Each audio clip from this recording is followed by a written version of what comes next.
a little bit too. We got this on, right? Yep, we got that one too. Perfect. You're gonna see me in there for like 2 seconds.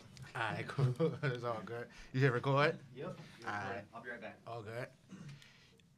Yo, what's good, y'all? This is 2RealSports. We keep it way too real. Unapologetic, uncensored, unscripted, all the way up in here, man. And yes, we are in the heart of the NBA playoffs, right?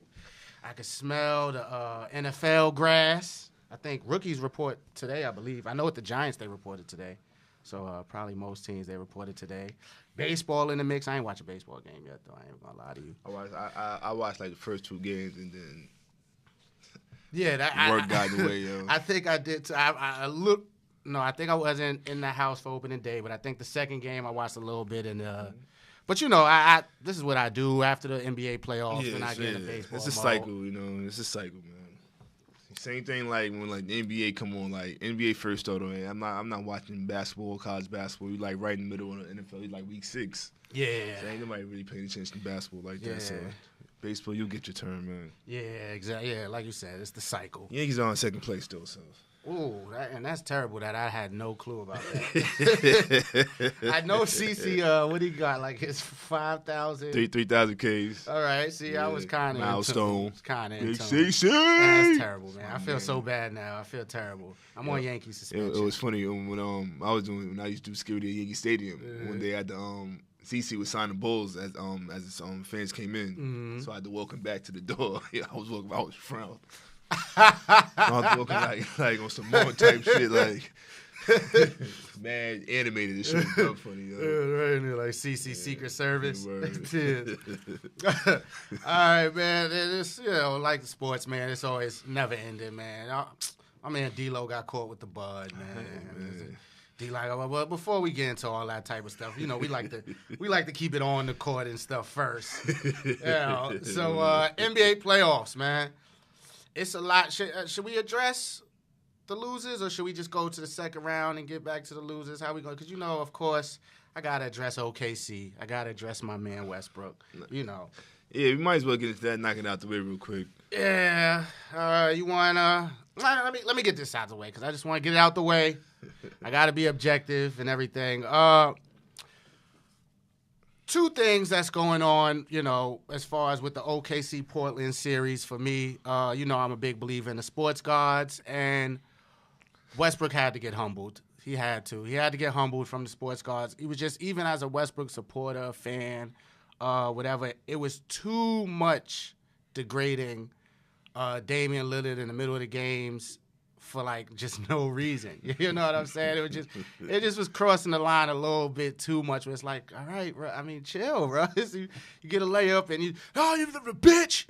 Like, it's the first quarter, Russ. Hold on, wait. You know, so you know, Dame had to get the last laugh in the fourth quarter, and so you know that from a sports guard standpoint, had to be humbled.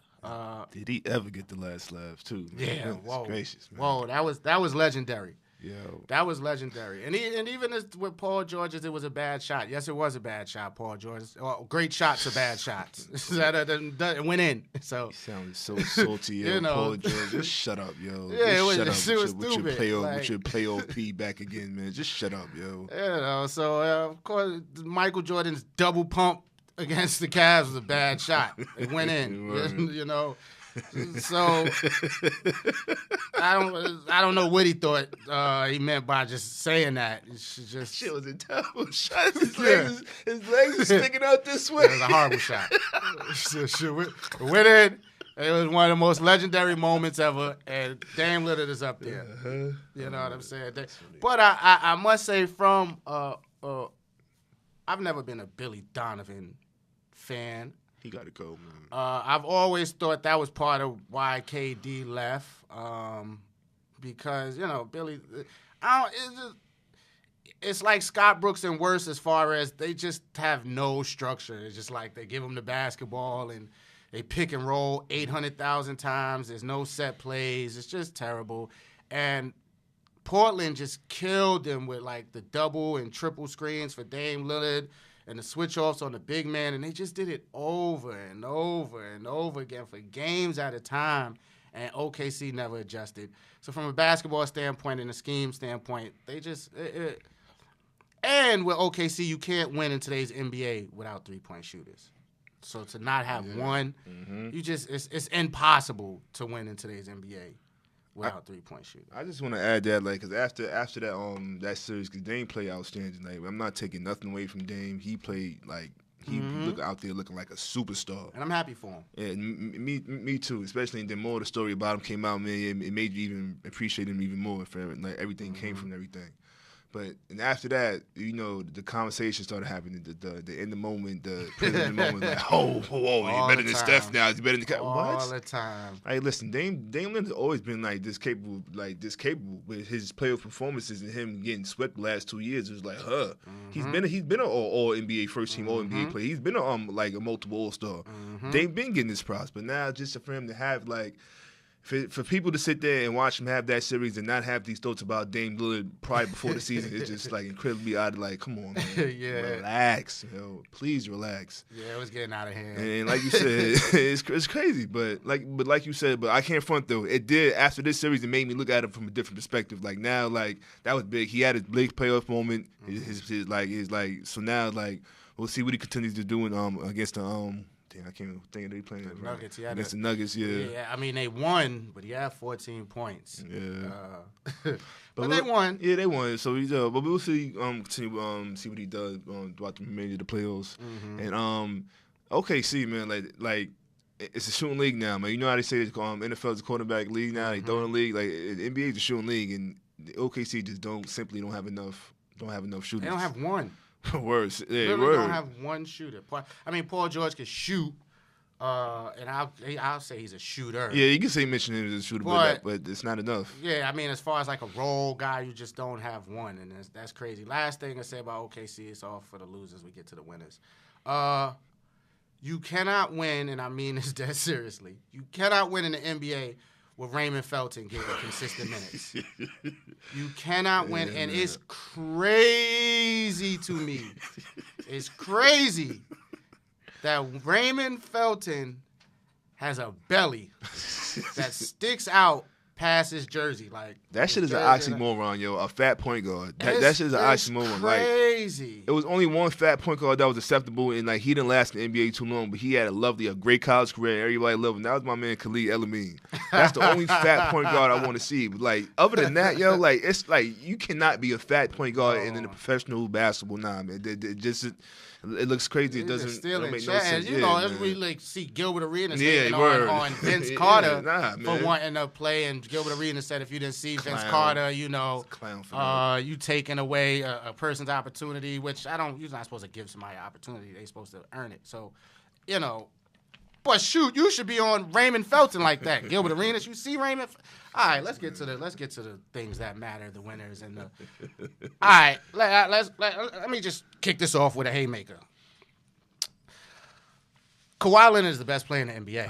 I've made up my mind. Oh man, see, it's crazy. I was just arguing in the sports room with people sitting there talking about cake. Like, here we go again. All right, well, right now, here we go again. Right now, as of 2018, Kawhi Leonard, and I got the 76ers winning the series and going to the to the finals actually, but Kawhi Leonard is the best player in the NBA. He's a robot. He's a robot. And this is why I say he's the best player and put him up against anybody. See, we always felt with Kawhi, points-wise, because he was on the Spurs, he'll max out at around 20, 25. Now that he's with Toronto and he's getting these 45-point games, he's shooting 60% from the field in the playoffs. He's having games where he's shooting 70% and craziness like that. Out of the 8 games, he had 36 times. I mean, this is what tops it off as far as why he's because you know, of course, we're gonna say KD, right?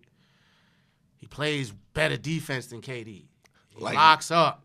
See, KD play defense. Yeah, see, thank you. All right, thank you. All right. KD play defense, but it ain't Kawhi Leonard defense. He still be shutting people down. KD, and it's more a testament to like how he's physically built. He's I think a 7'6" wingspan.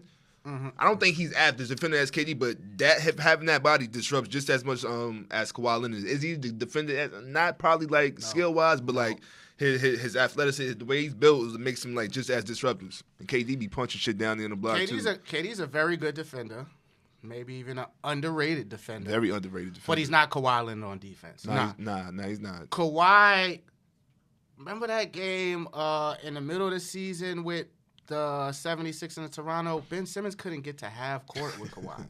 Literally could not get to half court with Kawhi. And so... And then you see how he defends LeBron. LeBron destroys KD. He destroys Kevin Durant, yo. I've never seen him like LeBron just destroy Kawhi like that. No, I mean Kawhi got an MVP for his defense. Facts. Young Kawhi. Facts. And that was before he was the scoring tyrant. Now that he's showing he could be. Mm-hmm. So I mean, man, right now the person, I often say with KD, his degree of difficulty, I got to take a lot of points away. I mean, if Michael Jordan had one-on-ones, if Kobe Bryant, if Shaquille O'Neal, any of the greats had one-on-ones like KD. I understand that argument, but KD was an MVP way before this. He was an MVP. He was an MVP. Steve Nash was an MVP. He was an MVP way before this. He was the finals participant way before this, but way before OKC. He was in the conference finals multiple times way before this. So we're not gonna act like it just started like KD just started playing like this when he got to OKC. But that's a lot of when people. He got to Golden State. Nah, KD's been like this. Nah, he's been playing at this level way more consistently. Kawhi, welcome to the party, Kawhi. Like I think he's been like Kawhi probably been top 5 maybe for a few years now, but KD's been top 5 for maybe like the last 10 years. So let's not we can't just say Kawhi is sitting there playing this way and now so he's better than KD. Nah, it's Kawhi. I think he's a top 5 player, maybe top 3. But as far as him being better than KD, hell no, man. No, he could not. What has KD really done special? I mean, Steve Nash was a 2-time MVP, so KD won an MVP. That's no big deal. I mean, not saying that's no big deal, but we're talking in the realms of MVPs and superstars.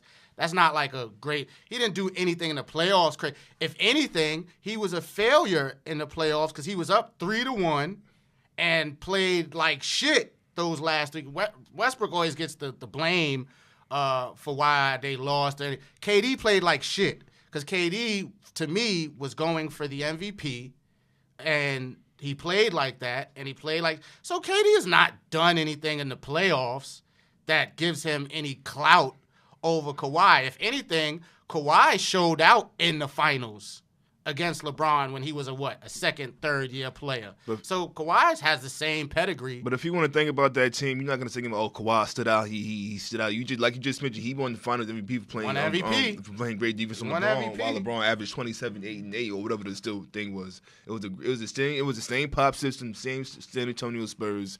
And all that. And while we're saying all this about Kawhi, he's down 1 or 2. He's down 2 games to 1. So we can't sit there and put him over KD while he's currently losing. It's not like he's sitting there and brought this team to the finals. I can see this argument even better as the Raptors in the finals or even the conference final, but they down 2-1 to Philly. Who's his point guard?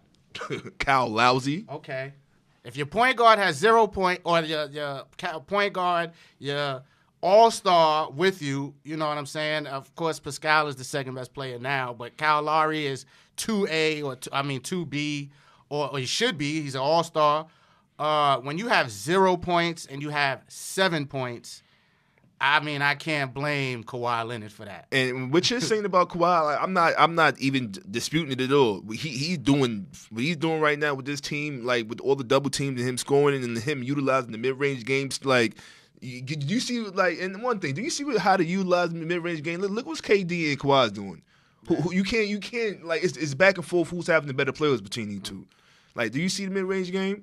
But, like even though he's having it, I just can't. I'm not refuting anything you're saying about Kawhi, but I'm just not putting him better than KD. But my thing with KD, and, like I say, with degree of difficulty, when you have Steph Curry on the court, when you have Klay Thompson on the court, you can't. It's but so much of a double team you can get. But KD's been. It's not like KD hasn't been doing this before. He was doing this in OKC as well. But what did he do? He lost. He was 3-1 and lost, so he didn't do anything. All right, Kawhi's losing right now. He's been to multiple conference finals, MVP, and a finals appearance. KD lost because of KD though. Kawhi is playing heroic. I mean, the series is still young, so we'll see. But Kawhi is being heroic. No, Kawhi's doing every single thing possible, almost damn near every single. He's every playing night for them to perfect win. basketball. I give you that. And like we said, it's a double and a triple. The focus is so much on it with KD, and this is why I don't care what he does. He's not going to get my all-time 5 or anything like that because the degree of difficulty is so. Michael Jordan has to, and that's the pinnacle. But Michael Jordan, there was a reason why he was having highlight plays. He had to do that to score. Mm-hmm. KD is pulling up. He's shooting jump shots. He's 7 foot, and I mean I'm not going to take nothing away from him. That's his God-given ability. But he's 7 foot, so he doesn't see a hand. It's not like he sees a hand when he shoots. So for him to have a single defender most of the time, that doesn't impress me. No. See, I agree with you and all that too. Like I wouldn't put KD in my all-time top 5 neither because like his winning championships came like with this team and him pretty much seeing one-on-one defenses. But it's not like Kawhi's a top 5 player ever. It's not like he's a top 5 player ever with himself. And like I said, KD's been, I think. It's still early, too. And then we'll see what happens with KD. Like, if he leaves Golden State after this year, and we'll see how his career continues. It's still not over for KD. We can still see what he do. But right now, I agree with you. I don't top 5 and all that, but I'm just not going to put him over Kawhi. Because I never had him over Kawhi before to begin with. I'm not going to sit there and say, oh, Kawhi, the way he's playing right now, I play, oh, yeah, he's been hell. No, I'm not doing that. Man. How many all NBA teams Kawhi Leonard has? First team. I don't know. It's nowhere near KD. We not. That's what I'm saying. I don't know. And I'm just saying, if they on the court right now, I'm not saying who has the better career all right. or who, but if they on the court right now, or just right now, if I'm ranking players, Kawhi Leonard is the best player in the NBA. I will say this, though. The last time they was on the court in the playoffs, Kawhi Leonard was hands down the best player on the motherfucking court. It's crazy. And I try not to like Kawhi because of the Spurs me neither, but I can't. I don't want to say try not to like him. I'm not invested in people as far as likes and dislikes. But I didn't like how he handled that. Yeah, likewise. So he rubbed me the wrong way for a while, and it definitely coming. And still now, it's just still like, but I can't say how impressed I am watching him. Another quick thing from that series and just in general, Ben Simmons is receiving a lot of slack, of course, from his lackluster game, sometimes from a stat standpoint. He also bothers me as far as, sometimes from a body language standpoint, so I get people with that. But one thing that's definitely underrated quality about his game that's never talked about is his defense. And he's 24. He's got opponents, are shooting 28% when he's guarding them and 21% from the three-point line. And I actually noticed that adjustment in the Toronto series, even though Kawhi's still going off. He's still going crazy. But when they took Jimmy Butler off him and put Ben Simmons on him, it did slow it down a little bit. And then when I looked deeper into it, I saw that he's actually been locking up in the playoffs. So Ben Simmons, man, even though he's not having these big point games that we would want to see from him sometime, he's playing on the other side of the court, and that's all you can ask, man. Now, I agree with you on that. Ben Simmons does play.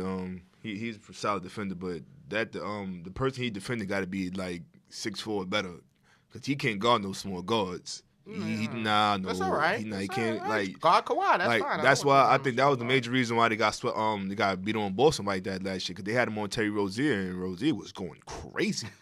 But Ben Simmons is just that. It's not that. It's just like Ben Simmons is 6'10". It's kind of hard for somebody that tall to be getting down and to guard a defender like that. It's kind of that's fine. Just as long as I don't need you to guard no small guards anyway. I want you to guard the star players. Facts. So, I take that. I definitely take that. What's the next series we gonna tackle? Boston and the Celtics and the Bucks. Talk to me. Listen, man. Talk to me. The Bucks beat the Celtics, like they beat them on them, but like as you can see, the Celtics was like, y'all can have this, man. We really can't hit do what we did. The Bucks hit 23s. That's the franchise record. That's the most threes they ever hit as a team ever. Oh, so they got to break records. So if that's what you got to do to beat the if that's what you got to do, then hey, good luck with that. Go for the record? That first game was like a testament to who I was thinking about the whole entire series, man. Boston slowed it down, half court defense. KAHWI went off. And that pick and pop, that shit is some sweet sugar shit. That shit, that shit is sweet. That pick and pop thing he do with Corford. Al Horford, because Horford don't roll. It's supposed to be a pick and roll, but Al Horford all ass, he ain't rolling. Yeah. It's like a pick and pop thing. That shit is sweet, man. That shit worked to a charm. And what Al Horford does defensively for that team, he don't get enough credit for. The way he plays basketball for that team, he's the anchor. Yeah. Like, remember how Russ was a glue guy for Kansas when they won the chip? That's Al Horford all the way, yo. He brings them together as a unit, and he hits those big shots. He's not scared to take them. He's not scared to make them.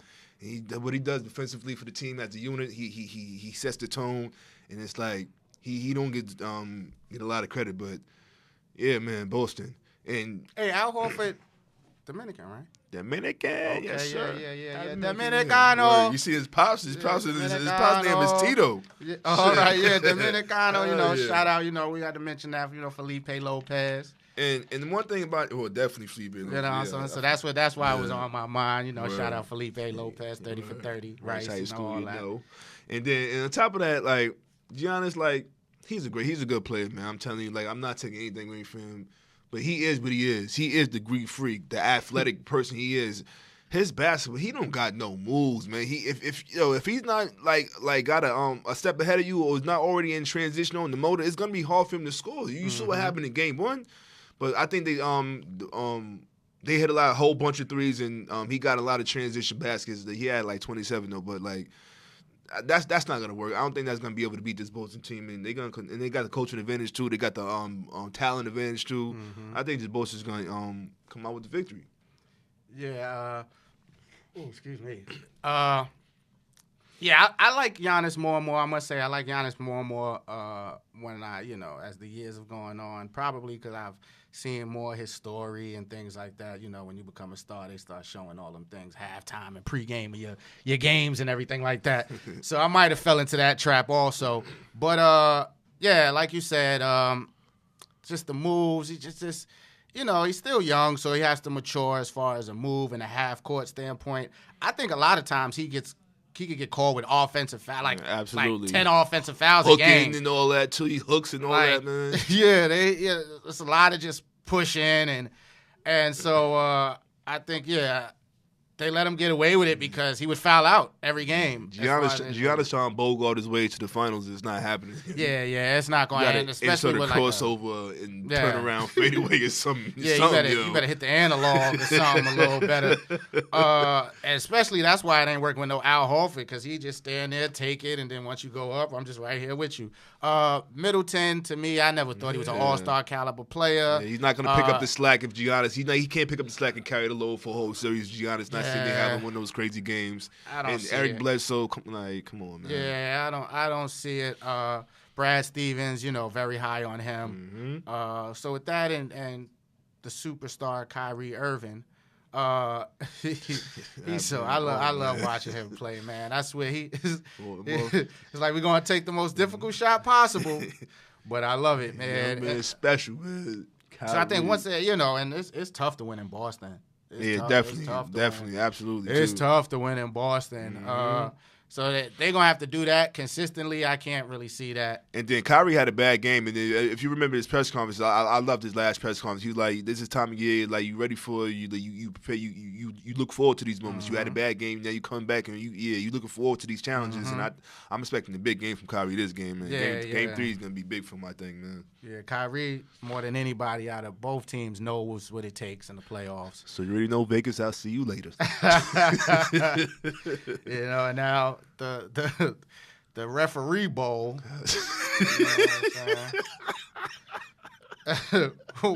which is I get it. It's kind of warranted. The game 1 was I think all Warriors games just in general are reffed very biasly. I think the Warriors move and screen all day. That's why Steph and Clay be getting these open-ass threes, because the picks they get set is just terrible. I think Draymond and Clay foul damn near every possession. They got their arm on you, everything, pushing you every possession. But at the same token, the Rockets, like, come on, enough's enough, man. You doing investigations and doing whole analytical breakdowns like, to show down how you got robbed. See where analytics go wrong? You done took it way too out of like, you a sucker, yo. Hey, how you say you get robbed though and you miss 27 threes? You ain't mentioned that part though, right? You ain't mentioned that part at all. There's no way in hell you get robbed and you miss 27. I don't care if you got fouled on 27 threes. You supposed to make 5 of them at least. I don't care if somebody pushed you in the air and your eyes was closed and you threw it up backwards. If you get 27 out of those tries, you should hit 1 or 2. So I ain't really trying to hit all that. That was such a sucker move, man. Yo. That was such a sucker move. It's like I get it, but, you know, at the same token. Now, funny enough, this is like, hey, you know, it's funny, and I think that's why they wasn't getting the calls because, you know, James Harden flops and Chris Paul just talks. Oh, I'm going to get to him. Chris Paul just talks so much, you know what I'm saying, constantly in the ref's ears, constantly. But, right, when we look at it from a stat standpoint, all right, him and KD both averaging 32 points, right, on 23 shots. 23 and a half shots. It's crazy. They got the same numbers. But we all know Kevin Durant is shooting a way better percentage. So why is James Harden still having 32 points? He scores 15, 16 points from the free throw line. Like, so it's like, come on. At the same time, I get you, Rockets. I'm not saying you're wrong. But if anyone's getting the benefit of calls and manipulating the system, it's the Houston Rockets. But this is the NBA's fault, though. Like, see, I understand playoff basketball and regular season basketball is a different temperature, it's a different kind of level, different degree.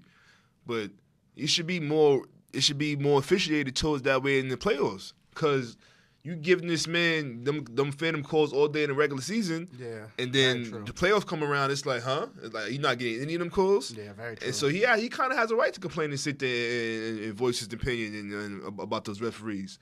But on top of that, James Harden, yo, SVP, if anybody's seen it, yo, please look it up. SVP broke it down great.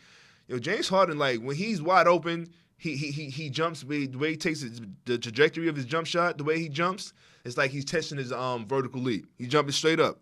As soon as that defender comes, he's sitting there doing drop kicks. I admit that foul by Draymond in Game 1, I think that was a foul. But when he be jumping, or he jumps forward into the defender space landing spot. You can't consistently do that. But the refs can't sit there and give him those calls in the regular season. The players come around and, hey, it's like man. Yeah, James more than anyone. James and Embiid, they both have found a great way of manipulating the foul system. And like you said, there just has to be some consistency with the refs and everything like that as far as calling the same thing all year round. But I think he's a victim of what he's also created right now, where it's like, nah, James. Plus, you got to think of the refs who ref in the playoffs also, right? It should be the top refs, like the best refs in the league. Yeah. Well, that's what it is. We ain't falling for that bullshit. Yeah. So it's either the creme de la creme of refs from a grade standpoint or from an experience standpoint. You know what I'm saying? So, and those experienced refs, they got ego too as a ref. Hell yeah. So they at the same time like, nah, I ain't falling for that bullshit, man. Get out of here. Get up. And then on top of game 2, like you mentioned it before, the Rockets missed 27 threes. Listen. The formula of being the Golden State Warriors is not fucking outshooting them. You're not gonna outshoot arguably the greatest shooting team in NBA history, yo. It's not happening. Stop trying to outshoot the Golden State Warriors, yo. You consistently try to sit there and get in these 3-point contests with them, and it never works for you, yo. It's not gonna work for anybody trying to outshoot them. Get physical, get tough with them. Yeah. Kind of have the pedigree, the blueprint. Yeah, the Rockets and Dan and Tony's system, this is where, like, we keep saying, they're very over-analytical. They teach their players no twos, no mid-ranges, layups or threes. But sometimes the Rockets it's like they just take the three just because. It's like, just because that's our system, or that's what forgetting the word, not formula, but we're going to use formula. That's our formula over here, to just jack up a bunch of threes. So sometimes, you see the threes they take, it's like, why'd you even take that? Like, what the? Crazy, you think that was going to go in? Like, sometimes like Eric Gordon, who's a great player, especially for that team and what he does, Lou Will type player. But sometimes it's just like, did you think that was going to go in, Eric Gordon? Like, come on, bro. And then Mike D'Antoni, the most cliche sports, the most cliche coach ever. You ever go to the you know how the camera goes to the they huddle and have like the brace and you hear Mike D'Antoni, yeah, gotta play, go hard, guys, gotta hustle, guys, gotta play, gotta go harder. Yeah. Like that's all he says. No adjustment, just like go harder, play harder, and go. Keep on shooting. Like, what the fuck? Like, come on, yo. Like, all right, man. We see why Phoenix haven't made it to the damn finals and never won that damn chip and anything like that. Whatever, man. But CP3, bring that ass here, boy. Hey, CP3, man, I'm trying to tell you. I've been telling y'all this since last year. For some reason, it's because, I know why. It's because his friends are LeBron James, Carmelo Anthony, and Dwayne Wade. We put CP3 in this upper echelon category, and he's not. He's I hate to call him a loser, but the facts is he has a losing record in the playoffs, and the facts is you're not going to beat Golden State Warriors when your number 2 guy has cracked over 20 points one time this entire playoffs. Like, CP3 is not the guy we think he is, and even from a plus-minus standpoint, he's half and half. Half his games he's been in the minus category, and half his games he's been in the plus. So I'm trying to CP3 being this, superstar, all-time great point guard. He's not that. And he's proven it again in the playoffs. And that's why they're not going to win again also. I think more of his playoff performance is more testament to him getting older now. Like I think it's finally his age. He been doing it when he was young too. I think his age is finally showing and all that. But before, like we can't sit up there and call him a loser and all that. And he go back to the East when he was in the New Orleans and the Pelicans. Those teams wasn't shit, man. No, them teams was good. No, man, he had Mo Peterson. Mo Peterson was nice. No, he was nice at Michigan State. He was not nice to NBA. Mo Peterson wasn't shit. Mo Peterson wasn't nice. He wasn't good, man. David West was an all-star. And that was the last time David West was an all-star. David West was never an all-star again after he left CP3. And David West was in the league a long time after that. He was an all-star a couple years though. Nah, with CP3. That's fine. That's with cool. CP3, and then those teams they outplayed. Nah, they overachieved those teams. They went in the second round. It's not like he was getting first round. He was going to the playoffs, yo. And then when he got to the West, when he got to the Clippers, he was beating on Golden State. Golden State couldn't beat him. They was beating them, and then Golden State came to who they were, and then they started losing. And then by the time he got to Houston, Golden State was who they was, and he couldn't beat Houston. But I think more of his play right now is not because he's sitting there, CP3 again, he's not shit, it's the same player. Nah, I think this is the starting to see the end of CP3. He don't got too many more years left. I mean, CP3 ain't that old now. Let's not act like he's. But a point guard, the quickness CP3? and all that. What is he? 33, 30. He's in his peak age. Peak? Yeah. Hell no. He's a point guard with all the injuries and all that, with all the mileage. Nah. And the point guard, the lights party harder position than point guard. Every night, no breaks. If anything, it's physically less taxing to be a point guard than any position. Nah, point guard, I want to show you the point guard. That's ain't physically taxing. You're not banging at all. You're not dunking. You're not doing all these things that break down your body. The average person on earth is the average person playing basketball is a point guard. Everybody who that got some kind of hard skill on that level in the NBA, you get no breaks in the NBA. And to maintain that athleticism and that quickness, and then after all the injuries, exactly. And now he's even lost more of his step, and on top of all the injuries. Nah, a 33-year-old point guard is old, man. 33 is not old at all. How many more years do you think CP3 got left? CP3 got at least 2 or 3. He don't got many. Nah, you don't. Got like 4 or 5 years left in the NBA. Hell, man, players are gonna play older, and it's not that CP3's a bum. It's just he's not the guy that he's looked as. That's the only point I'm making. But 33, you're in your peak at 33. Jordan was winning. What was Jordan at the last three-peat? Jordan he retired at 35. So he was in the last three-peat at 33. Yeah, like I said, he got like 2 or 3 years left, man. He could have still played. He was still a best player by far. LeBron James at 33 was still the best player by far. Kobe Bryant was the best player by far at 33. I want to see who. I got to go back to see who he was losing to in the East when he was with the Pelicans, and we all know he was losing to it in the West. It's not like he was losing to the champs. Hey, some people are winners, some people are losers. It's just how it breaks down. and he got a losing record. Yo, his second best player in those days was like what? David West. His second best player. Those teams were good to me. No, not David good West, enough. Peja Stojakovic, Birdman. And who was he going up against in the East? I don't know. Everybody, but come on, man. If he's that, I'm just saying, if he's that, do you have him as an all-time great point guard? If you don't, then top five. agree. Top five what? A top 5 point guard. Hell no. Absolutely. Top 5 point guards. Yeah. Oh my Lord. But just hell. outside of it, definitely Hell no. Definitely top 10. So if he's a top 5 point guard all time, Definitely then top- Russell Westbrook's a top 5 point guard all time. Because Russell Westbrook is better than him, career-wise, and right now. So he can't be a top 5 point guard. All right, top Not 10. to mention, He the top bad thing is, luckily we not at age for Oscar Robinson and all them. He would really not. All right, I jumped the gun. Zeeks All right, you're and right.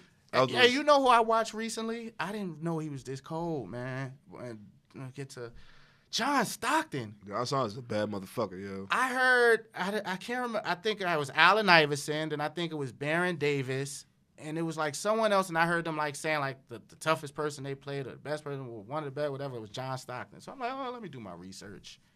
And damn, yeah, John Stockton, he didn't fuck up. He didn't turn over the ball. He was precise. He was like, but he and got his teams buckets always too, won. though. That was the thing that I forgot about. He wasn't getting buckets. Nah, He boy, averaged like what, 16, something like that. In big games, he was getting buckets. He was having some big games and big moments. Definitely surprised me. All right, we're forgetting a series. No, that's what us love. That was 3, right? The Celtics and the what? That's the final 4. Oh no, the 8. Oh yeah, we talked about Denver and Portland. Oh, Joker. I just want to say Joker's top 5. I just keep trying to pump that. Joker, and I think Joker is top 3 passes in the NBA. He be diming people. I'm telling you, he be diming people. If this dude who they drafted, who ain't played all year, they rookie, I forgot the name, who went to Missouri. Damn, the light skinned dude. He had the back injury. Porter Jr. Yeah, if he turns out, if he like health wise, because he's skill wise, he's pretty good. Denver's gonna be alright because they miss another player. Denver need another player. Denver need another player. Jamal Murray he doesn't he plays good, but he doesn't it's not consistently well. It's like one game he'll have like a good 28. You see him have a 40-point game. But he's not an all-star. Like you got to maintain that. He got to kind of maintain that all-star level. But it's not maintainable. They don't have enough. I don't think they still got enough. Jokic is dead nice, so I can't find. I like him more and more and more every time I see him. Though I don't disagree. But I just think more or less with Denver, it's just experience. They're very young, very very young. Yeah, definitely. And I as far as a team, I like all their players. And I think one of those like why am I forgetting their names? Like a Craig, but not Craig. What's 25's name? But one of those type of players might take another leap in another year or two. Yeah, I see you coming from like a Siakam did. Yeah, so I like them, and I like definitely if Porter Jr. could get right, definitely it'd be scary. Let me get into D-Lo real quick, and then I want to get into that NFL draft. Yeah, I'm glad because we're on the same page. So real quick with D-Lo, I don't want to villainize D-Lo, man. You know, a lot of times, I see lames like, my bad. You see people like Stephen A. With, his whole trying to villainize players for the weed and things like that. Let's not be stupid. I don't have any evidence of this, but 90% of the NBA smokes marijuana, things like that. You know what I'm saying? Now, what I will say is D-Lo, I don't know, because I was thinking, how did he get caught? You know what I'm saying? I ain't going to say too much, but, I know a lot of people that have got on planes with personal supplies of marijuana, to go on vacation or whatever like that. But I think the can, that shit look like a bomb. Like, why did he have that can with him? Like, the Arizona sneaky cans that 10 years ago people used to, like the cops found out about 10 years ago. Yeah, this is the same dude that recorded his man's. His man that was a celebrity. Yeah. So it's kind of like he's not surprised by that kind of big whoops that really like come on man. That makes sense. That makes sense. It's D-Lo, man. So just tighten up, D-Lo. Be smarter. Who you flying with? I'm pretty sure one of your flying partners would gladly take whatever you need. And this is why I like to like as much as possible, I'd like to keep it to the court with these players because off the court, man, you get to know these dudes' personalities. You see, like, come on, man. Oh yeah. I don't want to D'Lo's say still very young. Yeah, he's still, but yeah, come on, fam. Very young, and he's Can. taking strides. He's come a long way from recording his teammates and getting them broken up with their fiance. Them strides he's taking his inches, man. yeah. Right when we thought, But exactly. I still rock with D'Lo, and just tighten up, D'Lo, man. Come on now. And to all the avid Duke football watchers out there, I swear, yo, until Jones got drafted to the Giants, I never knew so many people watch Duke football in my life, yo. I swear to, I never knew, yo. Now I'm not sitting here saying like, oh, he's gonna be like, oh, the Giants picked the right person. Blah. I'm not saying that. I'm just like, yeah, I don't know a damn thing about Jones, yo. Nothing. The only thing I do know that he was like one of the quarterbacks that possibly could have been a pro. That's it. Like if you're not a big time quarterback at a big time school or whatever, honestly, all these football is only so many games you can watch in college football season, and you got to pick and choose. Nobody was sitting there watching Duke football. I know I bet on Duke football plenty of times on the over. And guess what? They knew their games came on at noon, damn near every single week, unless they played playing Miami or somebody. Even then, they would play them at home. It would be at noon. So nobody sat here and watched Jones play football. So everybody's sitting there with their gurus, talking like, oh, they want to pick Haskins and all that, blah, blah, blah. I'm going to talk about these stats and not taking anything in consideration, man. It's just it's real mind-boggling. I just never knew so many people watch Duke football. I just don't know anything about him. He's on. We got to see now. We got to see. That's it. We got to see him develop. Give him his time and all that. Let him sit on the bench. Let him sit on the bench behind Eli. Let him learn and all that. He got the cosign from Payton. Shit, that's a start. Like he went to their camp. Yeah, he went to the camp. He went to the camp. And I don't care what anybody said. If you get a cosign for Payton, that's good enough for me so far, though. So we just got to wait and see. And like I said, I'm gonna just continue to say what I've been saying the whole entire time since he got rid of Snacks. Gettleman better know what the fuck he's doing, because if this pick don't pan out, this is all I wanted. I didn't even necessarily want to draft a quarterback. I just wanted whoever to pick in this sixth pick for it to not to be a bust, for the pick to pan out. Because if this pick don't pan out for the Giants, it's gonna set us back. It's gonna set us back. I've been a lot of time I like to put in the argument. We the only team since the 1980s who's won an NFL Super Bowl in every single decade since the 80s. And if this pick don't work out, this is gonna end that streak, yo. This is gonna end that streak because it's gonna set us back. Oh, I'm bugging. Nah, we got a whole other decade because we won it 2000. My bad. It may not be, but it's gonna set us back a whole.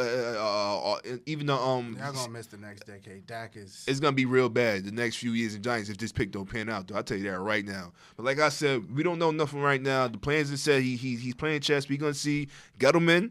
You better know what the fuck you are doing. So I gotta say. Fucking everybody watch Duke football now. Get the fuck out of here, man. Gettleman don't know what the hell he doing. I can't front though. It don't look like it. Don't man. Man. This is why I'm gonna tell you, Gettleman don't know what the. And I, as a Cowboy fan, I love it. But this is why I know Gettleman don't know what he doing. Right now, I 100% agreed with this. I've said this on the show before about my drafting take. Don't draft for a need, but draft who you like. So, I personally wouldn't take a quarterback in the first round unless I loved him. And there's usually only 1 to 2 quarterbacks a year that I love. So I would rather take a defensive lineman, anything that I would love that I know is a guarantee. I'd rather be from the inside out too as well. Yeah, so whatever is a guarantee that I love, that's who I'm picking. I'm not going to just pick any quarterback because we need a quarterback. Gettleman said this. Exactly. That makes me more frustrated. He came out and said this shit. That's what it's like. What are you doing? Gettleman said this. He was trying to justify, I guess, keeping Eli also. And then turns around and does the total opposite. That's why it's very confusing to me. And this is why I say he don't know. Not to cut you off, though, man. In his defense, he did say he is the quarterback that he wanted. He is the quarterback that he think he's going to be the future of the franchise. But if that's who you think it is, then I have no problem with the pick. Then if that's what you honestly thought, then you can't knock him from taking him at 6. Then. And I agree. People often say you could get a player at 6, and if they got him ranked going 9th, they'll like criticize you like you went too high, and it's like I don't have a 9th pick. I got a 6th pick, and that's who I want, so that's who I'm picking. You know, like kind of like the Raiders pick. Exactly. But the reason why also I say Gettleman don't know what he's doing because y'all went from younger to older. He got rid of all the younger players like Collins and Odell, and he got people like Golden Tate and who else y'all signed this offseason? Another older person. Whatever. So that's Tate. why You just say Tate Tate and someone else. But yeah, that's what I'm like. So it's just all over the place. But I've never watched Daniel Jones. Just from reading from a statistical standpoint, I'm very confused on the pick. When I looked at the big games, he had 82 yards against Virginia Tech. That's horrible. I got a question. Did any other Duke player get drafted? Let's think about but to be drafted at 6? He's the only pro on his team, and if he's going to give those players against Miami and Florida State and Clemson, and if he has a bad game, then shit, yeah. I get that, but to be drafted at 6, I can understand you're drafted at 6 at a shit school like Duke if you're putting up numbers. So then that's when it's like, but that's why I said I'm just confused by it. Then when I look at all the big games, VTech 82 yards, Clemson 158 yards as far as big schools. Virginia 124 yards. He did beat Miami, but he threw for 48% and had 130 yards. So they probably beat Miami not due to him. But the only thing I could think, the reason why the Giants, I guess, fell in love, and his last game in the Independence Bowl, he threw 73%, 423 yards, 5 TDs, 2 interceptions. And that's when he actually had NFL talent around him. And because nobody was on that team at Duke. Nobody on the no, that was the bowl game. Yeah, no, not the Senior Bowl. Oh, that's not the Senior. Oh, that's right, against Temple. Yeah, that's right. He actually played Temple. bad. Yeah, that's right. He actually played bad in the Senior Bowl. Nah, he did. He got MVP in the Senior Bowl. Oh, I was from a tape standpoint. They said he played. Nah, he just didn't start. He came in the second half, and they was trying to say, "Oh, he was playing against the second tier, those." And I seen him criticized as far as his. My bad. See. That's why you got to do your own. Film work and your own highlights, so that's my fault for listening to. But yes, I just say from his last game with Duke in the Independence Bowl, like I said, he had 423 yards, 5 TDs, 2 interceptions. So that's the only thing I could think. Somehow maybe that was the game the Giants saw, and they fell in love with him. But at the same point, also I will say, Giants, my man, my brother, I've learned with the draft to not react at all. I've just learned to not react, and the tipping point for me was the Zach Martin pick. When we picked Zach Martin over Johnny Manziel, I was going crazy. I wanted Johnny Manziel. I was just, cursing the Cowboys out. I'm done. 4 or 5 Pro Bowls later. You know what I'm saying? And so I've just learned ever since then, don't react. These people know what I don't want to say they know what they're doing, but they've at least studied way more than these players than I do. And with the NFL, more than any sport, you just never know. You never know. You never know. So many undrafted free agents become superstars and things like that. So there's been a lot of players. There's been a lot of defensive players who was drafted at 6 that we never heard of again. So everybody's saying, you should have picked. You should have picked. All right, relax, yo. Facts. So that's all that matters is. And, as far as me as a Cowboy fan, I just want to get our players there signed. That's all I care about. Get that money, baby. Yeah, definitely. Pay that, man, all that money. Definitely. And we drafted 2 running backs, which I thought was pretty surprising, but I like because I think we overfeed Zeke. Definitely, I feel like. So I'm glad we did that. We got the new offensive coordinator. That dude y'all got from Memphis. He's one of them Zeke. He's one of them he's supposed to be a big time. Lightning bolt joint kind of dudes. They comparing him to Kamara. That's a big time. That's a big time compliment. But yeah, he's supposed to be some real gadgety type player, kind of receiver, kind of running back. So I just want to get all our players there signed. Let's get our vets there signed, and that's all I care about. Any last words, my man, before we go on our merry way and watch us some more NBA playoffs? So everybody check out that Dominican Dream 30 for 30, man. Word. Like, Dímalo.